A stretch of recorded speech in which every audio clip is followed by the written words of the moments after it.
এরপরে আবার নবীজি বলেন, শুনো, যারা আমার উম্মতের ভিতরে যারা উলামা ইকরাম হবে, যারা আলেম হবে, এদের বিচারও পর্দার ভিতরে হবে, কোনো উম্মত দেখবে না।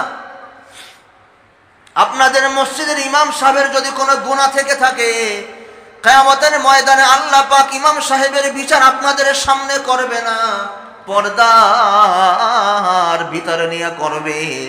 নবীজিকে জিজ্ঞাসা করা হলো, নবীজি, উলামা ইকরামের খতিব সাহেবদের বিচার পর্দার আড়ালে কেন করা হবে? বলে, দেখো, উলামা ইকরাম হলো আমার প্রতিনিধি, আমার ওয়ারিস, আমার খলিফা। উলামা ইকরামকে বেইজ্জতি করা মানে হলো আমাকে বেইজ্জতি করা। কিয়ামতের ময়দানে যদি জনসম্মুখে উলামা ইকরামদের, ইমাম সাহেবদের বিচার আচার করা হয়, তাহলে মানুষ হাসবে। যেহেতু তারা মানুষ, ভুল হতেই পারে, স্বাভাবিক। এজন্য কিয়ামতের ময়দানে আমি নবীজির সম্মানার্থে উলামা ইকরামদের বিচার জনসম্মুখের আড়ালে হবে। দাম আছে না নাই?